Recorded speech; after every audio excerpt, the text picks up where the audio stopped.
नमस्कार, staff solution के YouTube channel में आप सभी साथियों का एक बार फिर से स्वागत है। और दोस्तों, जैसा कि आप सभी को पता है कि कोरोना महामारी का दौर तो चल ही रहा है, लेकिन आज मैं आपको एक बहुत बड़ी सच्चाई से वाकिफ़ करवा रहा हूं और इस वीडियो को आप लोग पूरा ध्यान से देखिएगा। देखिए, जिस तरीके से इस महामारी ने विकराल रूप धारण कर लिया है या जितनी तेज़ी से ये वायरस फैल रहा है, ये बहुत ही संकट का समय है पूरे देश के लिए और इस समय पूरे देश को एकजुट होने की आवश्यकता है। लेकिन उससे भी बड़ी आवश्यकता ये है कि जो आगे आने वाली समय या परिस्थिति है, उसके बारे में हमें अभी से जागरूक होना होगा, अभी से अपनी तैयारी करनी होगी। नहीं तो इसके आगे जो संकट आने वाला है ना, इसके आगे जो बीमारियां आने वाली है, उसके बारे में सोच करके जो इस सच्चाई को जानते हैं उनकी रूह कांप जाती है, पसीना छूट जाता है। ये तो कुछ भी नहीं है, ये बीमारी कुछ भी नहीं है। इतना कठिन समय आने वाला है, इतना मुश्किल दौर आने वाला है कि जिसकी आप कल्पना भी नहीं कर सकते हैं। मैं पिछले कई वर्षों से सभी से, सरकार से, शासन से, प्रशासन से, आम जनता से, गरीब से, अमीर से, हर किसी से हाथ जोड़ करके निवेदन करता रहा हूं और आज एक बार फिर निवेदन कर रहा हूं कि जो आगे आने वाली कठिन बीमारी है, जो आगे आने वाला कठिन समय है, उससे हमें अपने आप को बचाना और अपने परिवार को बचाना, अपने समाज, देश को बचाना, आम जनता को बचाना बहुत आवश्यक है। और नहीं तो अभी तो कम से कम ये समझिए कि ऑक्सीजन और पानी की किल्लत हो रही है। आगे आने वाले समय में अभी तो किल्लत भी है, तो किसी न किसी तरीके से इधर उधर से करके व्यवस्था कर पा रहे हैं।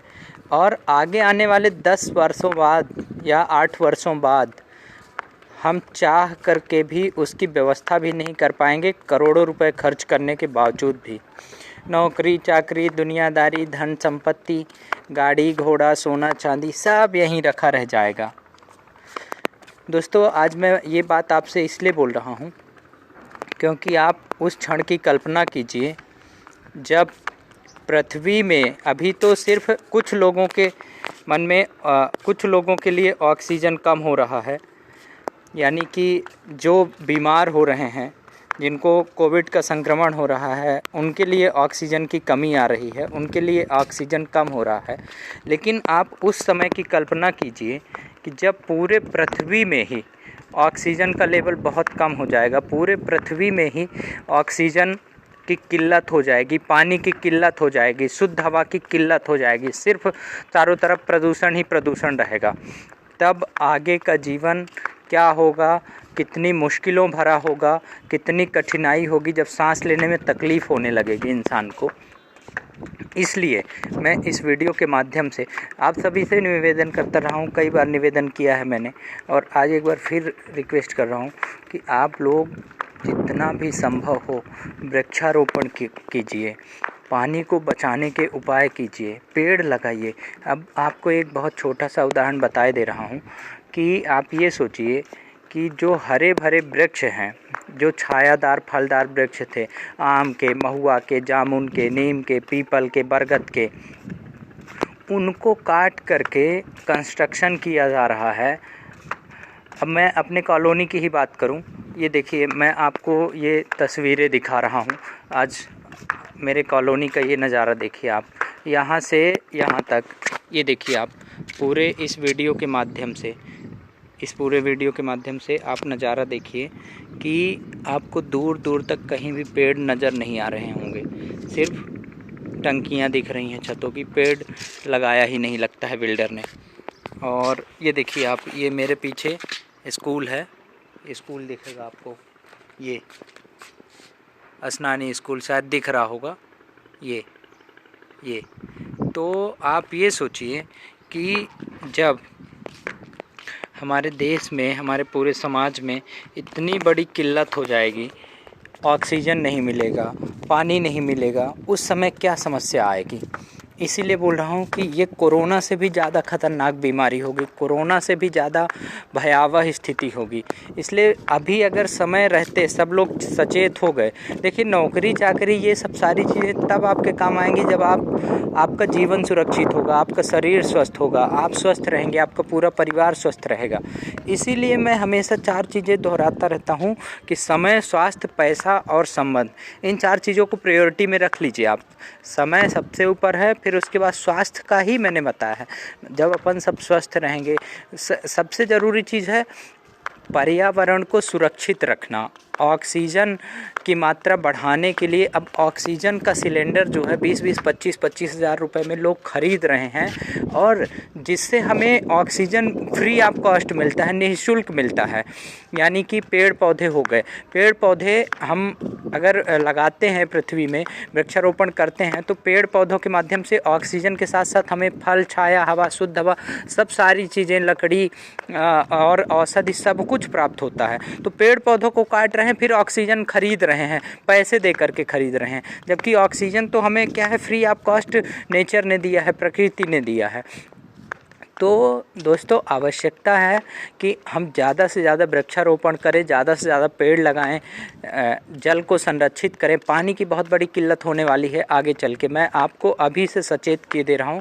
और हम सब की नैतिक जिम्मेदारी है, हम सब इधर उधर इतनी चीज़ों के लिए पैसा खर्च करते हैं। मैंने कई बार रिक्वेस्ट की आप लोगों से कि आप लोग वृक्षारोपण कीजिए, यहाँ तक कि मैंने नौकरी देने का भी ऑफ़र दिया, पर पता नहीं इस देश के युवाओं को क्या हो गया है, कितने मतलब अवेयरनेस हो गए हैं। आप लोग समझने को तैयार नहीं है, ना शासन समझने को तैयार है, ना प्रशासन समझने को तैयार है। भैया शासन के भरोसे मत रहो। सरकार, मंत्री विधायक का आदमी कोरोना पॉजिटिव हो जाए चाहे जो हो जाए, उसके पास पैसा है तो वो तो खरीद करके अपनी दवाई करवा लेगा, सब सारी चीज़ें करवा लेगा। लेकिन अगर आम आदमी उस चीज़ से प्रभावित होता है तो उसके साथ बहुत ज़्यादा दिक्कतें आती हैं। और इस समय भी वही स्थिति है, सबसे ज़्यादा मुश्किलों का सामना करना पड़ रहा है आम आदमी को। जो मध्यम वर्गीय परिवार हैं, जो मजदूर वर्ग है, जो गरीब तबके का व्यक्ति है, उसे सबसे ज़्यादा मुश्किलों का सामना करना पड़ रहा है, क्योंकि उसके पास तो दवाई करवाने का भी पैसा नहीं होता है। इसलिए एक सीधा कॉन्सेप्ट बता रहा हूँ कि हमें और आपको मिल करके ही प्रयास करना होगा, हमें और आपको मिलजुल करके वृक्षारोपण करना होगा, जल को संरक्षित करना होगा। और ये चीज़ अगर नहीं की गई तो आप देख लेना, आज मैं ये चीज़ अगर तब इस वीडियो को आप देखेंगे आज से 10 साल 20 साल बाद, तो आपको याद आएगा कि आज मैंने इस वीडियो के माध्यम से क्या बताया था।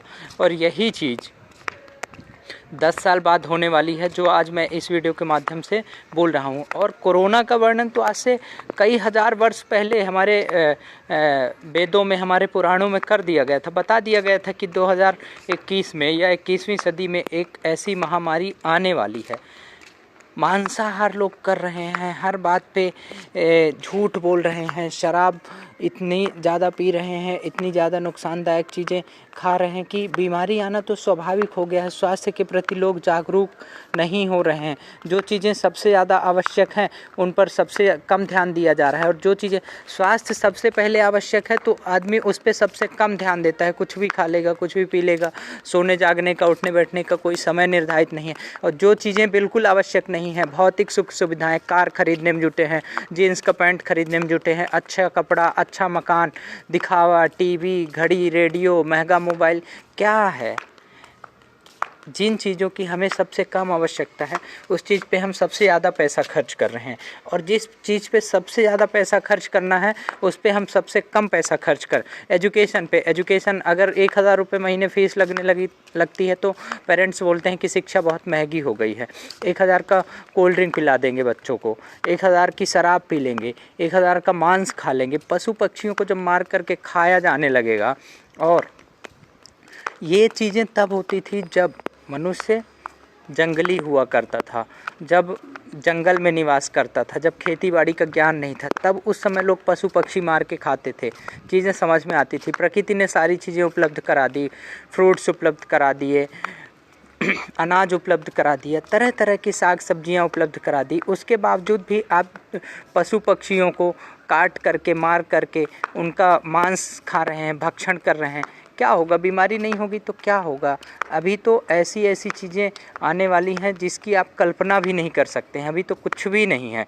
इसलिए सबसे पहले तो मैं शासन प्रशासन से मांग करूंगा कि मांसाहार पे रोक लगनी चाहिए, मांसाहार बंद होना चाहिए, क्योंकि मांसाहार के कारण भी बहुत सारी बीमारियां फैल रही हैं।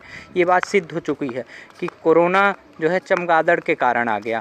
चमगादड़ चीन के लोग मार करके खा रहे हैं, कुत्ते बिल्ली का मांस खा रहे हैं। भारत जैसे देश में तो ये चीज़ें बिल्कुल भी शोभा नहीं देती। हम सब राम के अनन्य भक्त हैं, प्रभु श्री राम के अनन्य भक्त हैं। आज रामनवमी पे ये वीडियो मैं रिकॉर्ड कर रहा हूँ। जिस देश में राम कृष्ण जैसे ईश्वर ने मनुष्य के रूप में जन्म लिया और आपको तरह तरह के संदेश दिए, तरह तरह की बातें बताई, ये सीख केवल इसीलिए दी भगवान ने कि आप उस चीज़ का पालन करें, आप उस चीज़ को मानें। लेकिन सब कुछ जानते हुए भी कोई मानने को तैयार नहीं है, तो ये जो है ये मानव जाति के विनाश का एक कारण बन रहा है। इसलिए दोस्तों मेरा आपसे निवेदन है, जो सबसे ज़रूरी चीज़ इस वीडियो के माध्यम से मैं बोलना चाह रहा था, वो लास्ट में बस ये बोलना चाहूँगा कि पर्यावरण को सुरक्षित रखने के लिए आप जो भी कर सकते हैं, वृक्षारोपण कीजिए, जल संरक्षण कीजिए, ताकि पृथ्वी में ऑक्सीजन बराबर मात्रा में सबको प्राकृतिक रूप से उपलब्ध होती रहे। पेड़ काट करके एसी लगाएंगे, ये कोई समझदारी का काम नहीं होगा। और आज मैं इस वीडियो के माध्यम से बताए दे रहा हूँ, सबको संदेश देना चाहता हूँ कि अगर हम लोगों ने पर्यावरण को बचाने का कार्य नहीं किया तो आगे चल के कोरोना से भी ज़्यादा खतरनाक बीमारियाँ आने वाली हैं। कोरोना से भी ज़्यादा महामारी फैलेगी, जीना मुश्किल हो जाएगा। अभी तो 2 दिन 4 दिन 10 दिन तक जीवित रख पा रहे हैं, आगे आने वाला समय ऐसा आ सकता है कि 10 दिन भी जीवित रख पाना किसी को संभव नहीं हो पाएगा। इसलिए दोस्तों प्लीज़ आप पर्यावरण को सुरक्षित करने का कार्य कीजिए, वृक्ष लगाने का कार्य कीजिए, जल को संरक्षित कीजिए, ताकि हमें प्राकृतिक रूप से ऑक्सीजन और जल की आपूर्ति सदा होती रहे। इसी के साथ मैं अपनी बात समाप्त करूंगा। भारत माता की जय। वीडियो पसंद आया हो तो आप लाइक कर दीजिएगा और ज़्यादा से ज़्यादा लोगों तक शेयर करिए। और सिर्फ वीडियो देखने से काम नहीं चलेगा, प्लीज़ आप वृक्षारोपण कीजिए और उसका वीडियो आप हमें व्हाट्सएप करिए। हम अपने यूट्यूब चैनल में आपका वीडियो अवश्य पब्लिश करेंगे, उसको हम अवश्य लोड करके और आपको लिंक शेयर करेंगे। भारत माता की जय। जय हिंद।